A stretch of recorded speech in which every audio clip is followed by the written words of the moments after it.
La vraie vie, c'est oser entreprendre. B2B avec Groupe Mutuel.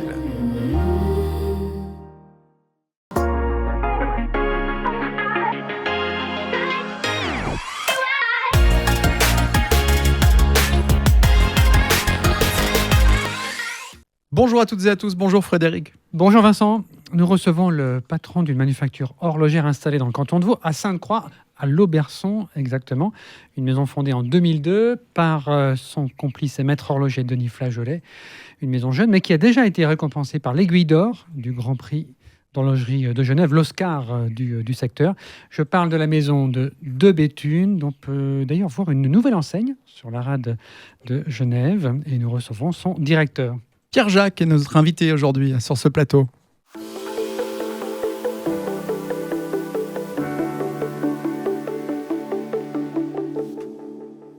Bonjour Pierre Jacques. Bonjour.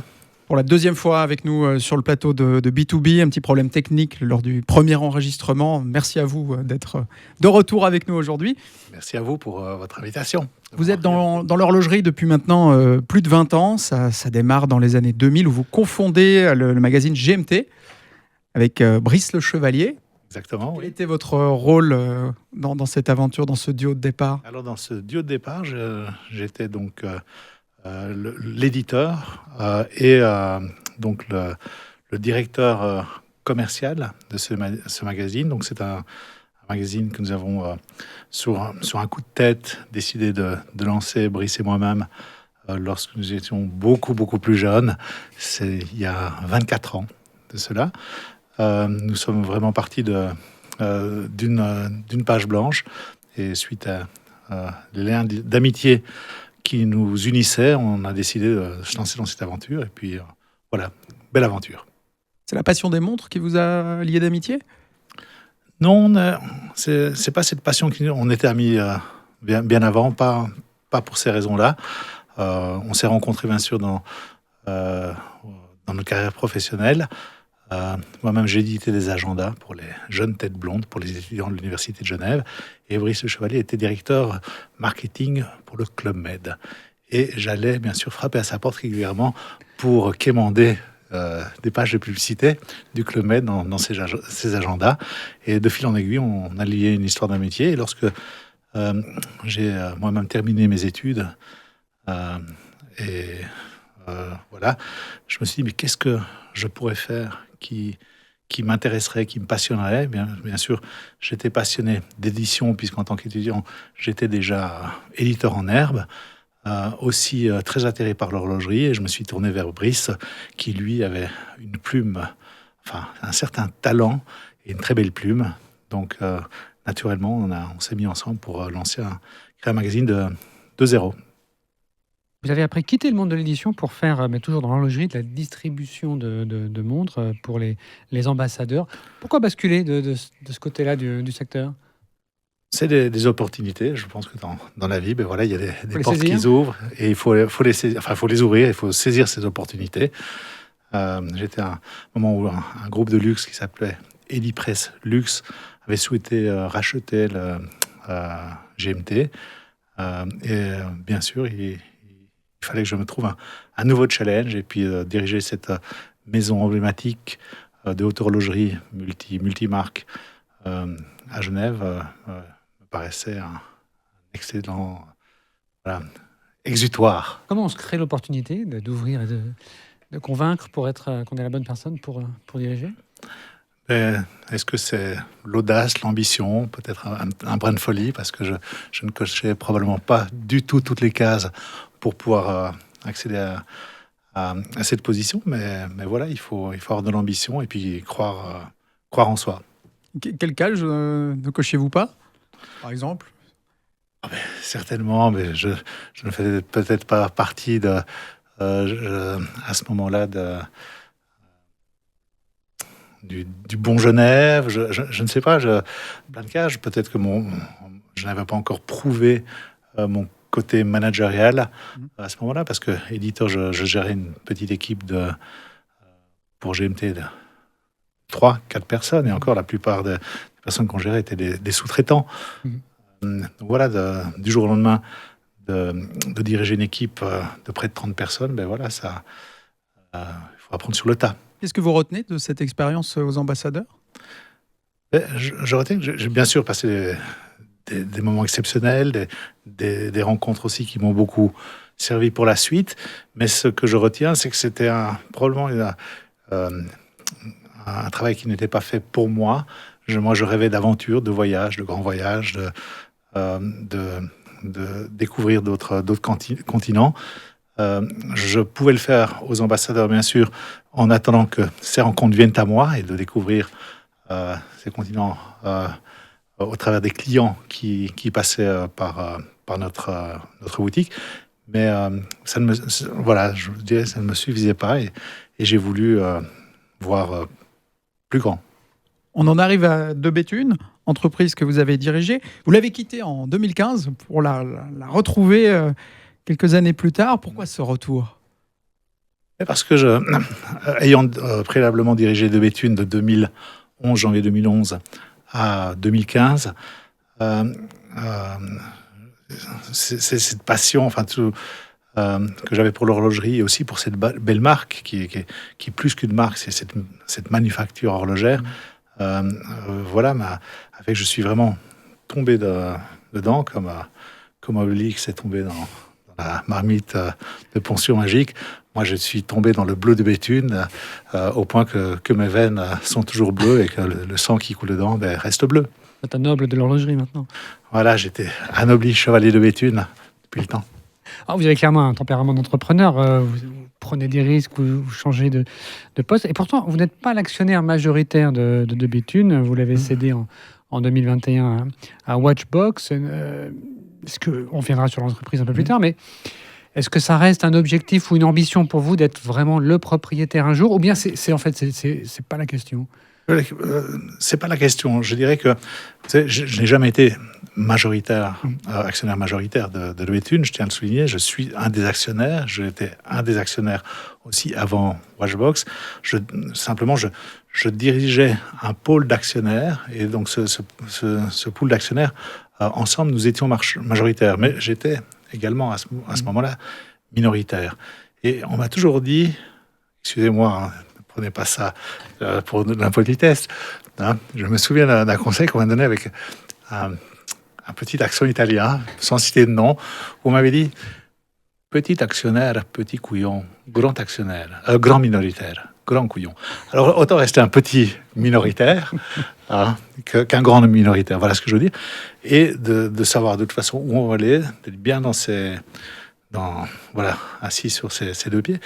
En assise sur ses deux pieds. Et puis voilà, donc pour répondre à votre question, je suis toujours actionnaire. C'est pas un projet de contrôler, de dire que ce soit vraiment votre marque.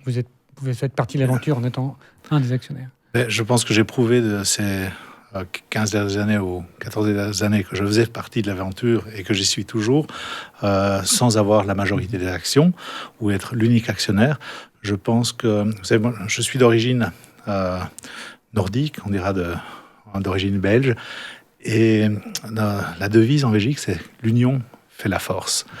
Donc voilà, il vaut mieux mettre plus autour d'une table et prendre différents avis en considération et puis trouver des compromis. Et c'est comme ça qu'on arrive à aussi bien diriger une entreprise. Vous avez grandi en Belgique. Vous aviez, je crois, 14 ans lorsque vous êtes arrivé en Suisse. La première fois, oui. Dans quel contexte? Alors bon, je ne pourrais pas dire que j'étais un étudiant très assidu en Belgique. Donc, mes parents, surtout ma mère, désespérait et m'a envoyé chez ma sœur qui habitait dans le canton de Neuchâtel, dans un petit village qui s'appelle Cernier, dans le Val de Rue, plus exactement. Et j'étais là pour me scolariser, refamiliariser avec une discipline. Et donc, j'ai commencé un pré-apprentissage de menuiserie au collège, si je me souviens bien, de la Fontenelle à Cernier. Ça vous plaisait le bois? J'adore, toujours. Vous travaillez le bois encore à mes temps perdus, si j'ai l'occasion, mais je serais prétentieux de dire que je le travaille régulièrement. La Tribune des Arts a fait votre portrait, c'était en 2011, donnait une liste de dates importantes dans votre vie, vous les donniez. Il y en a une notamment, 1988, vous dites première rencontre avec mon père. Oh, vous avez été rechercher ça, là. Comment s'est déroulée cette rencontre? Vous pouvez nous en parler? Oui, rien à cacher. J'ai rencontré pour la première fois mon père, je devais avoir 21 ans. J'ai toujours connu son existence, je ne l'avais jamais rencontré. Mais voilà, comme tout jeune adulte ou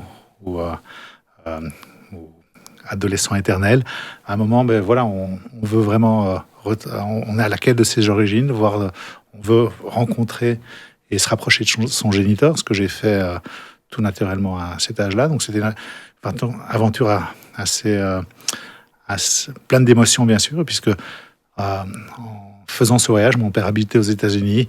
Bien sûr, avant, j'ai réussi à trouver ses coordonnées, connaître la ville où il habitait. Il exerçait dans la médecine dans un petit village perdu au fin fond du Texas, dans le East Texas, une ville qui s'appelle San Augustine, plus exactement, pas plus de 2300 âmes.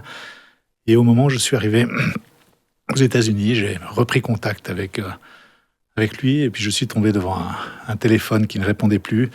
J'ai appelé son cabinet, je suis tombé sur son assistante qui me dit « Mais je suis désolé, mais docteur Kesselin n'est pas là en ce moment, il est à un congrès, il ne reviendra pas avant plusieurs semaines. » Alors je lui ai dit « Mais écoutez, je ne comprends pas, il est au courant que je suis là ces jours-ci pour venir le rencontrer. Ah non, désolé, il n'est pas là. » Donc visiblement, je pense que lui avait dû prendre peur, ses jambes à son cou, et donc avait fait ma machine arrière. Et puis voilà, fort nouveau de cette pugnacité qu'on a quand on a 20 ans. J'ai dit, écoutez, passez-lui le message qu'il s'attende à me voir un de ces jours. Donc j'ai pris un avion de Los Angeles à Houston. Houston, j'ai loué une voiture à la Rent-A-Car, je m'en souviens, pour ne pas faire de publicité. J'ai traversé le Texas, je suis arrivé dans ce petit village. Le hasard faisant bien les choses, puis je ne savais pas où il habitait. Donc je me suis fait arrêter sans le faire exprès par le shérif local. Je prenais un sens unique, une voie unique, les mains sur la capot, le passeport. Il me dit, mais qu'est-ce qu'un Français fait ici? Mais c'est incroyable, hein. Qu'est-ce que vous venez faire ici? J'ai dit, écoutez, à l'époque, je n'étais pas encore suisse, et j'avais un passeport belge et français. J'ai dit, écoutez, je suis à la recherche de mon père. Il me fait, mais comment il s'appelle? Docteur Kesselin. Il me saute dans les bras, il me dit, incroyable, c'est mon ami, c'est mon meilleur ami. Prenez-moi, je vais vous prendre dans mes bras. Donc j'ai eu le hug. Je escorte jusque chez lui. Et il m'a escorté jusqu'à chez mon père, puisque je ne connaissais pas son adresse. Il dit, pas de problème, suivez-moi. Donc voilà, ma première rencontre avec mon père. Il y en a eu beaucoup d'autres, et ensuite on a appris à prendre le temps et à se rapprocher. Donc tout s'est bien passé.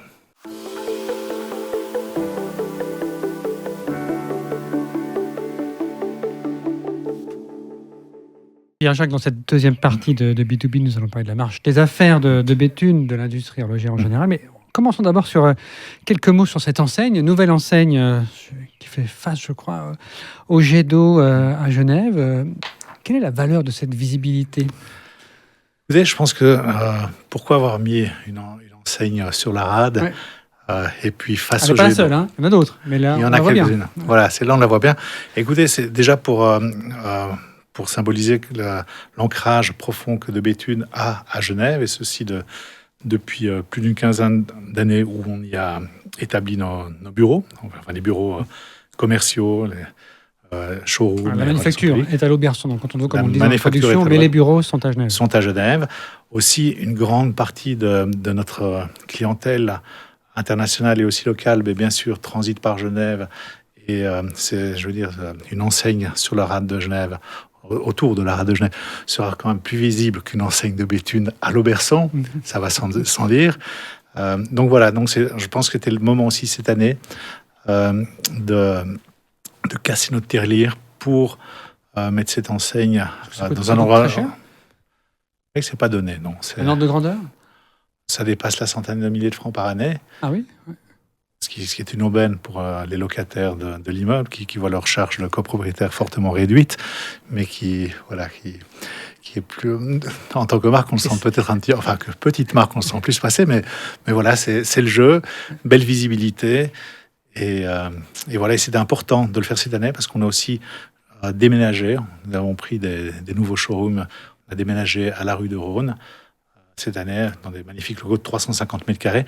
Donc c'était La rue du important. Rhône, un emplacement de choix à Genève, pour ceux qui ne connaissent pas, mais voilà, on appelle les petits Champs-Élysées de Genève, comme des fois on les appelle. Et trouver un toit libre, ça a été difficile.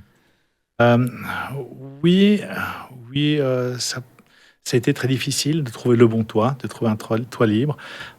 Mais c'est marrant, on va pas parler de loi des séries, mais ce qui est marrant, c'est que juste après avoir choisi ce toit, on a eu 2 ou 3 propositions d'excellentes toitures également au même moment. Mais on a cherché pendant un moment pour décoter cet espace.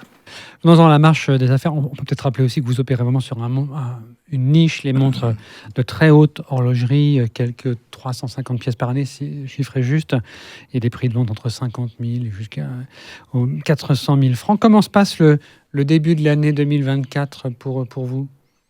Alors écoutez, très bien.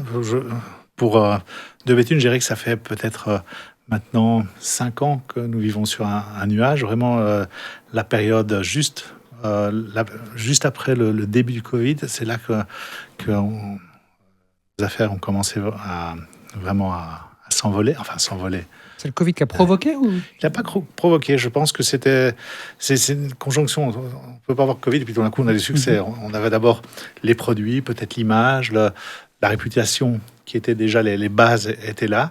Ensuite, le Covid nous a bien sûr aidé comme beaucoup de marques indépendantes parce que c'est un moment où les gens ont eu du temps de faire leurs recherches, ont peut-être moins dépensé en voyage parce que c'était pas possible. Ils ont moins été au restaurant, donc il y a eu un tas de faits concordants qui ont fait qu'ils avaient peut-être plus de moyens de se faire plaisir différemment. Ils se sont dit peut-être aussi, à la fois, on nous dit tous que c'est la fin du monde. Alors, au diable, profitons-en, je me fais plaisir. Donc il y a eu plein de facteurs. Donc ça veut dire quand vous dites que ça va bien, c'est que le carnet de commandes il est vraiment complet, vraiment complet. Et il l'est encore en 2024 parce que on a aussi eu cette sagesse, comme De Béthune a pris 1 ou 2 fois le mur de plein fouet. Je veux dire, vous savez, en économie et dans l'horlogerie, ça suit bien sûr, ce sont des cycles. On vit des cycles qui sont des cycles de 7 à 8 ans. Et il faut toujours se souvenir du cycle précédent et que les arbres ne grimpent pas jusqu'au ciel. Et c'est exactement ce qu'on a fait chez De Béthune, c'est qu'on a fait une croissance, mais vraiment très, très organique. On est toujours à 350 pièces. Pour cette année encore, ça va rester. Cette année, peut-être qu'on arrivera à 400, ça dépend de la production. Vous savez, c'est difficile de calculer en nombre de pièces parce que là, on vient de sortir une grande complication. Donc, kind of two, grande complication. Rien que cette montre, c'est une pièce, mais techniquement et en temps de travail, elle équivaut à entre 5 et 10 autres pièces. Donc voilà. Mais on est entre 350 et 400 pièces produites par année. On a reçu il n'y a pas très très longtemps Max Busser de MB & Friends. Il évoquait des temps d'attente assez importants pour certains modèles, des mois, voire des années. Chez vous, combien d'années on peut attendre un certain Malheureusement, écoutez, par décence et par... je ne dirais jamais à un client... vous allez attendre 5 ans pour recevoir votre montre. Je préfère fermer ma bouche et ne rien dire. Non, je pense qu'on arrive toujours à s'accommoder. C'est-à-dire que théoriquement, c'est entre 1 et 2 années d'attente pour certains modèles. Mais vous savez qu'en cours de route, il y a toujours un client qui va s'échapper dans la nature et vous allez pouvoir satisfaire quelqu'un le faire remonter dans la, entre guillemets, file d'attente. Je ne parlerai pas de file d'attente, mais bon, voilà, notre challenge, c'est de gérer un petit peu ces attentes qui peuvent être des frustrations pour des clients, mais mon rôle, c'est vraiment de faire que ces frustrations deviennent de plaisir. Combien de personnes travaillent chez De Béthune ? Chez De Béthune, alors, pour donner un chiffre, lorsque je suis revenu juste après l'épisode MCT, donc en 2017, De Béthune comptait 13 collaborateurs. Aujourd'hui, De Béthune compte 80 collaborateurs. On est passé de 13 à 80 en peu de temps, je crois, en 5 ou 6 ans. Et non, 7 ans. Vous continuez de recruter ou bien là, vous avez atteint une... Et j'aimerais bien ne pas trop, parce que après, vous savez, au plus une entreprise devient grande, au plus il y a de politique. Et il n'y a rien de pire que la politique. Je préfère préserver cette ambiance un peu familiale et artisanale qu'à De Béthune. Donc voilà, mon souhait, c'est de ne pas trop grandir. Et puis voilà, donc De Béthune, c'est 80 collaborateurs avec la manufacture Reuge, manufacture que nous avons acquis récemment, il y a un petit peu plus d'1 an maintenant. Nous sommes à 100 collaborateurs. Pour en revenir aux clients, la sortie d'un nouveau modèle égale acquisition de nouveaux clients ou surtout nouveauté pour le bassin de clients que vous avez déjà. C'est à peu près combien de pièces en moyenne par collectionneur? Alors, quand on sort un nouveau modèle, bien sûr, c'est soit pour satisfaire votre clientèle existante, mais aussi, là, on a sorti de nouveaux modèles avec une nouvelle taille aussi pour permettre à de nouveaux poignets de venir à nous, c'est-à-dire plus féminin peut-être. Pardon? Plus féminin peut-être. Ça peut être féminin. Alors, on me dit toujours quand est-ce que vous faites une montre femme. Je ne crois pas qu'il y a de montre femme ou de montre homme. Une montre, c'est un objet unisexe, tout comme l'est un jeans. Et puis, il y a des femmes qui aiment les petites montres, des grandes montres, et il y a des hommes qui aiment les petites montres et les grandes montres. Simplement, maintenant, en ayant introduit une ligne qui fait 39 mm de diamètre, avec notre DB28 XS, on a toute une nouvelle, je dirais, tout un nouveau segment de collectionneurs qui dit ah enfin ben voilà, maintenant je vais aller vers De Béthune parce que pour moi j'estime que c'est portable. Bien sûr, on va continuer à faire des montres plus grandes parce qu'il y a beaucoup de personnes qui aiment les montres plus affirmées. Visiblement, les affaires vont bien chez De Béthune. Quand on regarde les chiffres généraux de l'horlogerie en Suisse, ça semble aussi bien se passer, même s'il y a un peu de tassement en ce moment. Mais quand on creuse, on se rend compte que c'est vraiment le haut de gamme qui marche encore fort. L'entrée de gamme peut tirer son épingle du jeu, mais le milieu de gamme est vraiment en difficulté. Quelle est votre vision de l'industrie horlogère suisse? Parce que qui dit industrie, dit, vous êtes plutôt dans l'artisanat, j'ai envie de dire, que de l'industrie. L'industrie dit des productions quand même en grande quantité. Est-ce que, et donc la grande quantité, c'était plutôt des montres pas très très chères. Est-ce que cette industrie-là, elle a encore un grand avenir en Suisse, ou bien il y a une grande recomposition qui est en cours en ce moment, peut-être un des cycles que vous évoquiez tout à l'heure? Alors, bien sûr, je pense que l'horlogerie de bas et moyenne gamme a du souci à se faire parce que vous allez arbitrer. Qu'est-ce que vous allez acheter? Parce que la montre de luxe est devenue aussi un marqueur social, un objet voilà, pour marquer son statut social, se différencier. Ce qui n'est pas le cas d'une montre bas de gamme ou moyenne gamme. Et une bonne montre de segment de prix beaucoup plus faible, vous êtes en compétition avec une smartwatch. Avec les une moins de montre 5 qui 000 peut tout francs, faire. on dit que c'est au-dessous Voilà. de ça. Vous serez en compétition avec des montres qui peuvent Connecté. presque vous faire du café au réveil le matin. Donc, vous arbitrez. J'ai une montre, voilà, elle me donne juste l'heure et en plus, ce n'est pas un marqueur social. Alors que ma smartwatch, elle me dit si je suis en bonne santé, à quelle heure je vais me réveiller, Les emails, etc. Voilà, Ouais. etc. Donc, voilà. Mais pour l'horlogerie de luxe, mécanique, je pense que les beaux jours sont Et devant donc nous. l'industrie, pour vous, l'industrie, elle a une question un peu existentielle quand même qui est devant elle. Écoutez, je suis pas un devin. Vous savez, il y a, mais pour moi, oui, il y a des soucis à se faire. Et voilà, et c'est pour ça qu'il y a de plus en plus de marques qui se dirigent vers soit qui essayent de monter en gamme. Voilà. Avant de conclure cette deuxième partie, un dernier sujet, c'est la montre d'occasion. Presque toutes les marques maintenant y sont, même Rolex qui a longtemps été réservé sur ce sujet, grandit dans ce domaine. Vous avez, on a évoqué tout à l'heure Watchbox, votre actionnaire, qui est une plateforme 1916, The 1916 Company. Pardon. Plateforme américaine de vente en ligne et spécialisée dans les secondes mains. C'est vraiment un marché là aussi qui est en train de croître pour vous? Oui, c'est un marché qui croît, mais c'est un marché qui est indispensable pour la montre de luxe. Pourquoi je dirais. indispensable? Parce que le fait de créer, d'avoir un second marché, une seconde vie pour une montre, rassure bien sûr votre client. Si, un exemple tout simple, si vous savez que vous allez revendre votre maison dans laquelle vous allez investir à peu près l'entièreté de votre économie, vous savez que 10 ans après, vous la revendrez presque zéro, vous n'allez pas investir, vous allez rester locataire. La même chose pour un objet de luxe qui n'a pas de valeur intrinsèque et pas de valeur sur le marché, et le marché d'occasion, il est beaucoup plus compliqué de vouloir casser sa tirelire.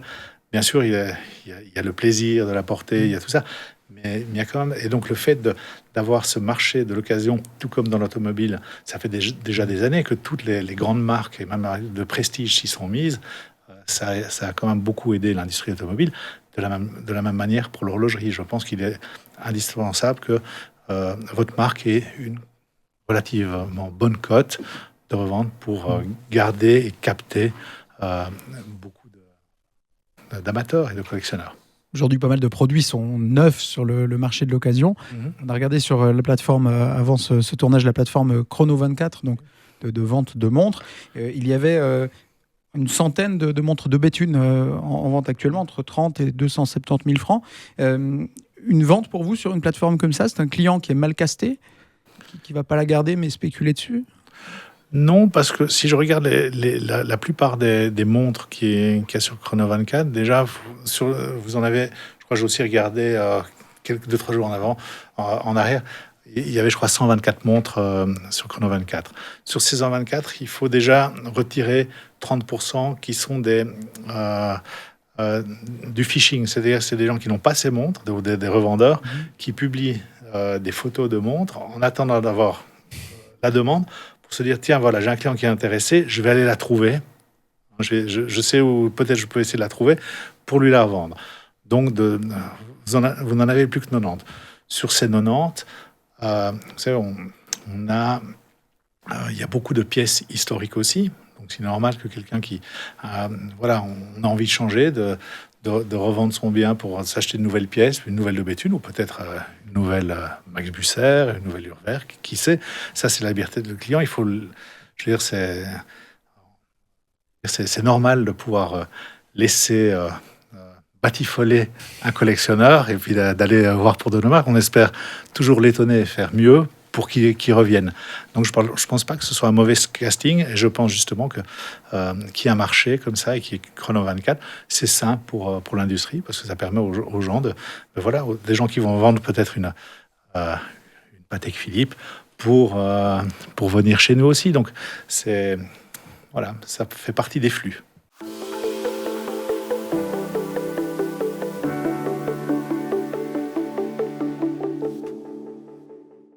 Pierre-Jacques, vous évoquiez les voitures. Alors, une voiture de rêve, vous êtes plutôt Ferrari ou Rolls-Royce? Moi, je suis Porsche. Un entrepreneur ou une entrepreneuse qui vous inspire ou vous a inspiré, vous seriez plutôt Elon Musk ou Nicolas Hayek? Sans hésiter, Elon Musk. Un film à voir 3 fois, ce serait Dune, les 2 derniers épisodes 1 et 2 réalisés par Denis Villeneuve, ou bien le premier épisode de La Guerre des Étoiles de George Lucas? Oh là là, ça va me poser une colle. Moi, je répondrai par le docteur Givago. Et puis pour terminer, vous voyagez pas mal. Dans l'avion, vous êtes plutôt film ou livre? Plutôt film. Lequel, le dernier que vous avez vu? Le dernier que j'ai vu, c'est une très bonne question. J'ai essayé de me souviens plus vraiment du titre. C'était, je pense, avec... est-ce que c'était Brad Pitt? C'était pas Dune, finalement. Non, c'était sur une tribu indienne qui avait les revenus du pétrole, et puis qui se perdait totalement un petit peu. La malédiction des ressources naturelles, voilà. quand un pays... Et j'ai vu ça dans l'avion, mais on mettra Pétrole dans l'avion pour retrouver peut-être le mot-clé. Voilà, le film. Voilà. Mais c'est le dernier que j'ai vu dans l'avion. Merci beaucoup, Pierre-Jacques. Merci à vous. D'être revenu aujourd'hui sur ce plateau. Merci, Frédéric. Merci, Vincent. Un À la plaisir. semaine prochaine pour de nouvelles rencontres. À bientôt. Portez-vous bien.